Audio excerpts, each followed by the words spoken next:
What's good, YouTube? It's your boy Bez back with another video. Before we get started with the video, I know I always have a poster right there, but don't keep in mind my Spawn poster is gonna go up. I got it. It's an official movie poster. I didn't get it signed by the person who plays Spawn, but it's an official movie poster. I got to put that up. I'm gonna rearrange this into our room. Before we start into this video, like, comment, share, subscribe. Before you cut, just click that like button. You know, follow all my links down in the description. Yeah, the sub is free. You can sub if you want, but I really appreciate you even if you stop by to watch the video. Follow my TikTok that's down in the description where I post my daily clips and post me yapping or me just being me, just me saying stupid shit. Also follow my Twitch. I will be streaming this Friday, October 3rd, around at 7. I'm gonna push it to say 8 p.m. I'll be streaming on Twitch. I'll be streaming on TikTok. I'm trying to make sure, because usually I would stream on TikTok, but then sometimes with Streamlabs it would mess up and I would only stream on TikTok once a week. For some reason, I don't know how that works. If you know how to help me with that, can you please hit my DM, JAALIEEL on Instagram, or DM me on TikTok if you can help me out with that. Today we got another one. Shout out to a talking hat. Shout out to a talking hat. I'll be fucking with these videos. I really genuinely like these videos. Like I'll probably just upload like 4 videos with like content just like this. The most painful fast food deaths ever. I never worked at fast food. The only thing I only worked at a restaurant. I probably only worked at a restaurant. I only worked at MCL for like 3 weeks and I quit. That shit was like so ass. And my first paycheck was $67. I only got paid $8.75. He said he couldn't give me $10, but he probably could have. But fuck him. Let's get into it. The most painful food deaths ever. Raise the roof. Oh, my It bad. was just another Saturday night in Harriman, Utah, a quiet suburb 30 minutes outside Salt Lake City. At a local Domino's, orders were taken, pizzas were baked, and both customers and employees alike conversed with each other. Since I'm closing tonight, can I get the ox? No. Bro, please. No. Please. No! Stop asking me. Just shut up and make pizzas. My ox is so good, man. Just look. I got Lil Poom, 6ix9ine, Diddy, and Bebopa. Diddy. Bebopa? Bedoa Booty. I also got Miles, man. Just please, dude. I want to be on ox. Shut up! Your taste sucks. That's why your girl left you. Just make the f***ing pizzas. Damn. However, amidst all the friendly banter, an SUV tangled in a 3-car accident would veer off its course and smash directly into the Domino's pizza. And as if the crash itself wasn't bad enough, it would also rupture a hidden gas line underneath. What the? Within seconds, fire erupted. Bystanders watched in shock as flames consumed the vehicle. Inside, 2 people were trapped. That's when 2 courageous strangers risked their lives, pulling the driver and passenger out just minutes before the SUV was swallowed by the fire. As firefighters rushed in, trying to control the blaze, the building exploded. The blast tore apart the Domino's, sending debris flying into the night sky and causing significant damage to the businesses next door, a Jimmy John's and a Supercuts. Miraculously, nobody was injured and everybody survived. Even the firefighters standing near the restaurant when it exploded managed to walk away unharmed. The Domino's, however, was reduced to rubble. What had been a neighborhood pizza joint became the epicenter of one of Harriman's most destructive accidents. The Mayo incident. That is a blessing. You gotta get out to God. You gotta get out to the big man upstairs. What? Nobody got injured? Nigga, not even the people who got into the accident? That is a blessing, bro. It was supposed to be just another quiet evening shift at a Subway near downtown Atlanta. The kind of Sunday where the streets slow down and customers trickle in for a late night sandwich. Inside, 2 young employees were working, doing their jobs, making food, and chatting with regulars. As the customers sat down to enjoy their food, the door smashed open and a very odd-looking man walked up to the counter to order a sandwich. What happened next would quickly turn everybody's night into a complete nightmare. With what seemed like an insignificant and easily resolvable issue, tensions began to rise. The disagreement, which could have ended with a simple solution, instead festered, and the customer's anger built up until it boiled over. Words turned into threats, threats turned into physical exclamations, and before you knew it, the psychopath pulled out a weapon. In seconds, before anyone could react, fate was already sealed, The 26-year-old woman immediately collapsed behind the counter, unfortunately unresponsive, and her 24-year-old co-worker was also terribly struck, but they somehow clung to life. To make it worse, the victim's son was inside the store and witnessed all. Oh my gosh. Police later arrested the suspect, a 36-year-old man who lived just across the street. He was charged with multiple felonies and later booked that same night. Investigators said the entire incident started simply because he thought there was too much mayo on his sandwich. Wild.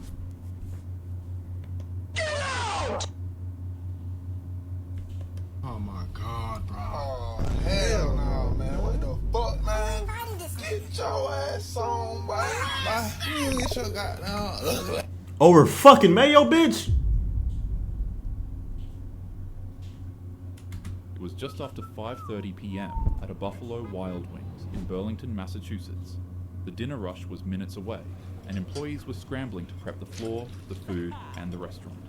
That's when a simple routine cleaning would escalate into a complete catastrophe. You see, earlier that day, a worker had to mop the kitchen floor with a standard acid-based cleaning. Just a little bit later, another worker followed up with more mopping to prepare for the upcoming dinner rush. The only issue was that he was using a chlorine bleach product. The two chemical cleaners clearly state that they should never be mixed, and the employee had just begun mopping the entire floor, entirely mixing the two.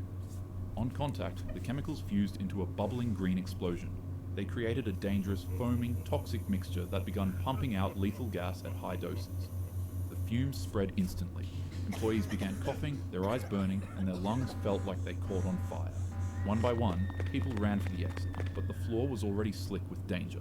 That's when the manager of the building acted fast and grabbed a squeegee. He wasn't thinking about himself, he was only thinking about his team and his customers. He ran out to the floor and began pushing the toxic sludge toward a drain, trying to contain it before more people could get injured. But, unfortunately, the fumes overwhelmed him. His chest tightened, his lungs burned, and within moments, he completely collapsed. Damn. Co-workers and bystanders tried desperately to get him outside, but the fumes were too strong. By the time they got to him, it was already too late. Wow. 13 people were hospitalized that day, and tragically, the only one who didn't make it out was the manager. Wow. The McDonald's incident. It was the early hours of a Sunday morning in Lima, Peru. At a McDonald's in the Pueblo Libre district, the kitchen crew was wrapping up another long, grueling shift. A young 19-year-old woman and her 18-year-old boyfriend were finishing up that night. The two had plans to attend college, and they were both saving up heavily to continue their studies.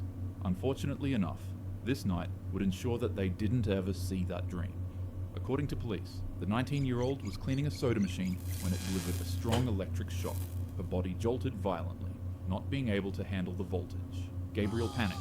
Desperate to save her, he quickly dropped what he was doing and rushed in to help. But the moment he touched her, the same current began surging through him too. Sadly, it immediately finished him. By the time emergency responders arrived, both of the employees were already done for. Reports surfaced that the 19-year-old had complained about being forced to clean equipment without proper gloves or boots, while also complaining of being pushed into 12-hour shifts without adequate safety gear. Tina's Burritos. Bro, what? The family should sue. I don't give a fuck. The family should sue. They were 18 and 19, ready to go off to college. They were saving and everything just to be taken out by a job that don't care about you. These jobs don't care about people. They really don't. I promise you, they don't care about you. They don't care about what you bring them. Multiple times, you just said that they literally put in a report saying, I'm 18, you're making me work 12-hour shifts, strenuous hours, and also you make me wash something that without proper equipment. The fuck out my face. Fuck fast food. If you work fast food, you are a soldier. That's why I don't give people shit, because I worked in retail. I worked in Walmart, so I deal with all the people yelling at you, trying to fight you, all the people not being patient, all the people doing this, all the people say I'm gonna smack the shit out you, all the people say, bro, I got a gun in the car, bro, nobody give a fuck about none of that shit. I remember one time I was at a cashier register. Dude had said, but I gotta return. I said, oh, come over here, I got you. He came over there, he brought some shit that didn't go to this Walmart. Remind you, so when it comes to Walmart, you can return anything. But I worked at a neighborhood market at the time. So that neighborhood market, I couldn't just necessarily take in whatever. So he brought in some bullshit. Like it was like some extra some shit that we didn't sell the shit there. So, but then I was like, bro, I can try it. I don't really care. I can try it. Dude went through the whole entire process, and I said, yeah, I can't get you a return. He won't let me. He said, what? I said, no, it's not letting me give you a return. I said, but what you could do, you could go give him an option. Oh, you could go. We got a supermarket up the street, Walmart Supercenter up the street, and we got another one that you go, like, depending on where you at. He had said, well, this is Walmart, I can't do this. I'm like, sir, I can't do it. Then he had said, bro, just give me my shit back. I said, okay, and I tossed it on the little conveyor belt, you feel me? So I tossed the shit on the conveyor belt, and guess what the nigga does? He had says, yeah, give me my shit, bitch. Walking away. Little short white dude. Remind you, I'm a little short white dude. So I said, what you say? And he said, he had said, he called me a bitch again. I said, come say that shit to me then. His ass walking away, still talking all that shit. I took out the Walmart vest. I come behind that goddamn register so goddamn fast. I said, my nigga, come on. I said, come on. You wanna say all that shit? Come on. I don't give a fuck how short you are. You wanna talk all that big shit? Come on.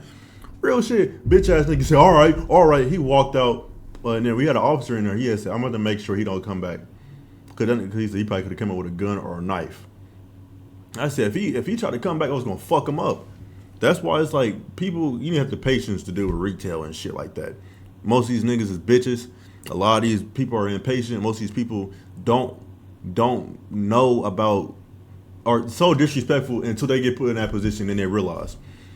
That's why I'm patient with everything I do. With McDonald's workers, with fast food workers, with Walmart employees, with Amazon, because I drove for Amazon, and it's like I'm not caring about, as long as I get my package, I don't care about where they put it, as long as I get it, as long as they're safe.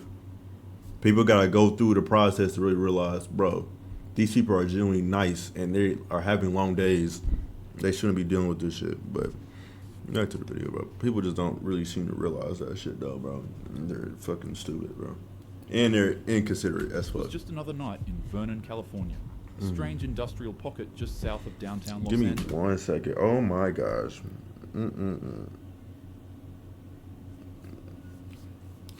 My bad, chat. My contacts fucking me up.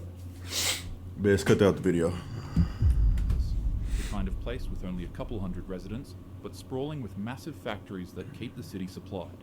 One of those factories is Tina's Burritos, a plant that's been churning out frozen burritos for over 40 years, producing nearly 1 million burritos per day. Damn. But on this night, the factory floor turned into the scene of a nightmare. At around 9 p.m., a 19-year-old custodian was tasked with tending to the plant's massive meat grinder. The contraption was full with burrito meat and was waiting to be cleaned. Oh no, and so, bro. as expected to by his job, he began climbing into the inside of the machine. What? To clean it. In this case, the burrito meat grinding machine was not locked, nor was it secure. It's still unclear as to whether an item fell and caused the machine to turn on, or if an employee decided to try to make another batch of burrito meat. But, unfortunately, while the 19-year-old was inside of the machine cleaning out the meat, he would hear the industrial mechanism slowly power up and fall into place. The man panicked and shouted for the machine to be turned off, but his cries fell on deaf ears. Once fully turned on, the machine began grinding. His screams echoed across the factory, finally grasping the attention of workers who then rushed to stop the machine. But by the time it finally shut down, there was nothing anyone could do. Paramedics and firefighters arrived, but the scene was already unspeakable. The young man's fate was already sealed. Oh my gosh. Fortunately, he was gone in a way too dreadful to describe. The plant shut down immediately. OSHA investigators arrived, and like similar tragedies before, first responders were faced with the grim task of recovering what was left of his meat. Oh my The gosh. process nearly took an hour for them to complete. Life wasn't always like this. There was a time where we didn't have a Whataburger or McDonald's, but rather just nuts, berries, and whatever else we could find to eat that day. Nowadays, you have access to places like these for a quick meal if you're in a rush. Fast food is extremely unhealthy, and you should never make it a habit to eat it. But if you do find yourself at one of the stores, have patience with the employees. It's a grueling industry to work in. Yes. With no further adu, have a happy day. And I did just said that, bro. Be patient with a lot of these people, bro. People who work at fast food literally get their time. It'd be people who be working at fast food for 25 years, bro. Be patient with them, bro. If there's something go wrong a little bit, but hey, bro, can you redo this? It's like not right. You feel me? Be patient. If they give you attitude, still be like, be patient, because you don't know what type of day they had, bro. You feel me? Same thing with any job, bro. Like any job that's a customer based job, like crew car wash, nigga, GameStop, bro. Come on, you gotta be patient with these people. They work these long streams of hours to give you joy and stuff like that. Just gotta be patient. With that being said, thank you guys for stopping by to finish it in the video. Let me know your thoughts and comments down in the comment section. Like, share, subscribe, and comment, of course. Let me know your thoughts and opinions on this. Follow my Instagram, I'm down in the description, JAALIEEL. Any videos you want me to react to, any games you want me to play, or just anything, you know. Follow my TikTok where I post my daily clips of me just yapping and me just being me, or just, funny stuff, just me being me. Also, follow my Twitch where I'll be live streaming this Friday, October 3rd. I don't know why I said August. The year been going by so fast, I've been losing track of time. October 3rd, I'm gonna be going live. I would say around between the hours of 7 to 8 p.m. Eastern Standard Time. With that being said, I'll see you guys when I see you guys. Peace.